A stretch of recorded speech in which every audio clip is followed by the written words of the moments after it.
ನಮಸ್ಕಾರ ಸ್ನೇಹಿತರೆ. ಪಾಕ್ ವಿರುದ್ಧ ಸೋತಿದ್ದ ಪಂದ್ಯವನ್ನ ಗೆದ್ದು ಇತಿಹಾಸ ನಿರ್ಮಿಸಿದ್ದು ಟೀಂ ಇಂಡಿಯಾ. ಬದಲಾಯಿತು ಟಿ20 ವಿಶ್ವಕಪ್ನ ಸಂಪೂರ್ಣ ಪಾಯಿಂಟ್ಸ್ ಟೇಬಲ್. ಸೂಪರ್ 8ರ ಹಂತದಿಂದ ಹೊರಬಿತ್ತು ಪಾಕ್ ತಂಡ. ಹಾಗಾದರೆ ಸುದ್ದಿಯ ಸಂಪೂರ್ಣ ಮಾಹಿತಿ ಏನು? ಅಷ್ಟಕ್ಕೂ ಪಾಕ್ ವಿರುದ್ಧ ಟೀಂ ಇಂಡಿಯಾ ಗೆದ್ದ ಬಳಿಕ ಬಿಡುಗಡೆಯಾಗಿರುವ ಟಿ20 ವಿಶ್ವಕಪ್ನ ಹೊಸ ಪಾಯಿಂಟ್ಸ್ ಟೇಬಲ್ ಪಟ್ಟಿ ಯಾವ ರೀತಿಯಾಗಿದೆ ಗೊತ್ತಾ? ಹೀಗೆ ಇದರೆಲ್ಲದರ ಬಗ್ಗೆ ಇವತ್ತಿನ ಈ ಒಂದು ವಿಡಿಯೋದಲ್ಲಿ ತಿಳಿಸ್ಕೊಡ್ತಾ ಹೋಗ್ತೀನಿ. ಹೀಗಾಗಿ ದಯವಿಟ್ಟು ಈ ವಿಡಿಯೋವನ್ನ ಕೊನೆವರೆಗೂ ನೋಡಿ ಸ್ನೇಹಿತರೆ. ಆದರೆ ಅದಕ್ಕಿಂತಲೂ ಮುನ್ನ ನೀವು ಕೂಡ ಟೀಂ ಇಂಡಿಯಾದ ಅಭಿಮಾನಿಗಳಾಗಿ ಈ ವಿಡಿಯೋವನ್ನ ನೋಡುತ್ತಿದ್ದರೆ ತಪ್ಪದೆ ಈ ಕೂಡಲೇ ಈ ವಿಡಿಯೋಗೊಂದು ಲೈಕ್ ಮಾಡಿ. ಹೌದು ಸ್ನೇಹಿತರೆ, ಯುಎಸ್ಎನ ನಸೋ ಕುಂಟಿ ಅಂತಾರಾಷ್ಟ್ರೀಯ ಮೈದಾನದಲ್ಲಿ ನಡೆದ ಟಿ20 ವಿಶ್ವಕಪ್ನ 19ನೇ ಪಂದ್ಯದಲ್ಲಿ ಟೀಂ ಇಂಡಿಯಾವು ಪಾಕ್ ವಿರುದ್ಧ 6 ರನ್ಗಳ ವಿರೋಚಿತ ಗೆಲುವು ದಾಖಲಿಸಿದೆ ಸ್ನೇಹಿತರೆ. ಈ ಗೆಲುವಿನೊಂದಿಗೆ ಟಿ20 ವಿಶ್ವಕಪ್ನ ಅಂಕಪಟ್ಟಿಯಲ್ಲಿಯೂ ಮಹತ್ವದ ಬದಲಾವಣೆಗಳಾಗಿವೆ. ಇದಕ್ಕೂ ಮುನ್ನ ಈ ಪಂದ್ಯದಲ್ಲಿ ಟಾಸ್ ಸೋತು ಮೊದಲು ಬ್ಯಾಟಿಂಗ್ ಮಾಡಿದ ಟೀಂ ಇಂಡಿಯಾವು ರಿಷಬ್ ಪಂತ್ ಬಾರಿಸಿದ 42 ರನ್ಗಳ ಆಧಾರದ ಮೇಲೆ 19 ಓವರ್ಗಳಲ್ಲಿ 119 ರನ್ ಕಲೆ ಹಾಕಿ ಆಲ್ಔಟ್ ಆಯಿತು. ಪಂದ್ಯ ಗೆಲ್ಲಲು 120 ರನ್ಗಳ ಸುಲಭ ಗುರಿಯನ್ನ ಬೆನ್ನಟ್ಟಿದಂತ ಪಾಕ್ ತಂಡಕ್ಕೆ Jasprit Bumrah back to back ಆಘಾತಗಳನ್ನು ನೀಡಿದರು. ಪರಿಣಾಮವಾಗಿ ಪಾಕ್ ತಂಡವು ನಿಗದಿತ 20 ಓವರ್ಗಳಲ್ಲಿ 7 ವಿಕೆಟ್ ಕಳೆದುಕೊಂಡು ಕೇವಲ 113 ರನ್ ಬಾರಿಸಲಷ್ಟೇ ಶಕ್ತವಾಯಿತು. ಇದರೊಂದಿಗೆ ಟೀಂ ಇಂಡಿಯಾವು 6 ರನ್ಗಳ ವಿರೋಚಿತ ಗೆಲುವು ದಾಖಲಿಸಿತು ಸ್ನೇಹಿತರೆ.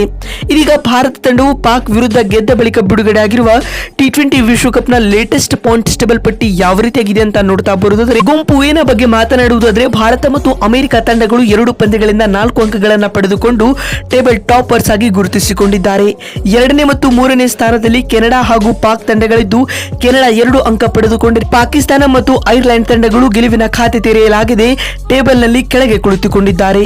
ಇನ್ನು ಗುಂಪು ಬಿನ ಬಗ್ಗೆ ಮಾತನಾಡುವುದಾದರೆ ಸ್ಕಾಟ್ಲೆಂಡ್ ತಂಡವು 3 ಪಂದ್ಯಗಳಿಂದ 5 ಅಂಕಗಳನ್ನು ಪಡೆದುಕೊಂಡು ಮೊದಲ ಸ್ಥಾನದಲ್ಲಿದ್ದರೆ ಆಸೀಸ್ ತಂಡವು 2 ಪಂದ್ಯದಿಂದ 4 ಅಂಕಗಳನ್ನು ಪಡೆದುಕೊಂಡು 2ನೇ ಸ್ಥಾನದಲ್ಲಿದೆ. 3ನೇ ಮತ್ತು 4ನೇ ಅದೇ ರೀತಿ 5ನೇ ಸ್ಥಾನದಲ್ಲಿ ಕ್ರಮವಾಗಿ ನಮೀಬಿಯಾ, ಇಂಗ್ಲೆಂಡ್ ಮತ್ತು ಒಮಾನ್ ತಂಡಗಳಿದ್ದು ಕ್ರಮವಾಗಿ 2, 1 ಹಾಗೂ 0 ಅಂಕಗಳೊಂದಿಗೆ ಅಂಕಪಟ್ಟಿಯಲ್ಲಿ ಕೊನೆಯ 3 ಸ್ಥಾನಗಳನ್ನ ಪಡೆದುಕೊಂಡಿವೆ ಸ್ನೇಹಿತರೆ. ಮತ್ತು ಗುಂಪು ಸಿನ ಬಗ್ಗೆ ಮಾತನಾಡುವುದಾದರೆ ಅಫ್ಘಾನ್ ಮತ್ತು ವೆಸ್ಟ್ ಇಂಡೀಸ್ ತಂಡಗಳು ಮೊದಲ 2 ಪಂದ್ಯಗಳಿಂದ 4 ಅಂಕಗಳನ್ನು ಪಡೆದುಕೊಂಡು ಟೇಬಲ್ ಟಾಪರ್ಸ್ ಆಗಿ ಗುರುತಿಸಿಕೊಂಡರೆ 3ನೇ ಮತ್ತು 4ನೇ ಅದೇ ರೀತಿ 5ನೇ ಸ್ಥಾನದಲ್ಲಿ ಕ್ರಮವಾಗಿ ಉಗಾಂಡ, ಪಪುವಾ ನ್ಯೂಗಿನಿ ಮತ್ತು ನ್ಯೂಜಿಲೆಂಡ್ ತಂಡಗಳಿದ್ದು ಕ್ರಮವಾಗಿ 2 ಮತ್ತು ಗೆಲುವಿನ ಖಾತೆ ತೆರೆಯಲಾಗಿದೆ. ಪಪುವಾ ನ್ಯೂಗಿನಿ ಹಾಗೂ ನ್ಯೂಜಿಲೆಂಡ್ ತಂಡಗಳು 0 ಅಂಕಗಳನ್ನು ಪಡೆದುಕೊಂಡಿವೆ. ಮತ್ತು ಗುಂಪು ಡಿನ ಬಗ್ಗೆ ಮಾತನಾಡುವುದಾದರೆ ಮೊದಲ ಸ್ಥಾನದಲ್ಲಿ ಸೌತ್ ಆಫ್ರಿಕಾ ತಂಡವಿದ್ದು 2 ಪಂದ್ಯಗಳಿಂದ 4 ಅಂಕಗಳನ್ನು ಪಡೆದುಕೊಂಡರೆ ಬಾಂಗ್ಲಾ 1 ಪಂದ್ಯದಿಂದ 2 ಹಾಗೂ ನೆದರ್ಲೆಂಡ್ 2 ಪಂದ್ಯಗಳಿಂದ 2 ಅಂಕಗಳನ್ನು ಪಡೆದುಕೊಂಡು 2ನೇ ಮತ್ತು 3ನೇ ಸ್ಥಾನವನ್ನು ಪಡೆದುಕೊಂಡಿವೆ. ಮತ್ತು 4ನೇ ಇದೇ ರೀತಿ 5ನೇ ಸ್ಥಾನದಲ್ಲಿ ನೇಪಾಳ ಮತ್ತು ಲಂಕಾ ತಂಡಗಳಿದ್ದು ಗೆಲುವಿನ ಖಾತೆ ತೆರೆಯಲಾಗಿದೆ, ಯಾವುದೇ ಅಂಕಗಳನ್ನು ಪಡೆಯಲಾಗದೆ ಟೇಬಲ್ ನಲ್ಲಿ ಕೆಳಗೆ ಕುಳಿತುಕೊಂಡಿದ್ದಾರೆ ಸ್ನೇಹಿತರೆ. ಅಲ್ಲದೆ ಭಾರತ ವಿರುದ್ಧ ಪಾಕ್ ಸೋಲುವ ಮೂಲಕ ಟೂರ್ನಿಯಲ್ಲಿ ಸತತ 2ನೇ ಸೋಲನ್ನು ದಾಖಲಿಸಿದೆ. ಇದರೊಂದಿಗೆ ಪಾಕ್ ತಂಡವು ಸೂಪರ್ 8ರ ಹಂತದಿಂದ ಬಹುತೇಕವಾಗಿ ಹೊರಬಿದ್ದಿದೆ ಅಂತ ಹೇಳಬಹುದು.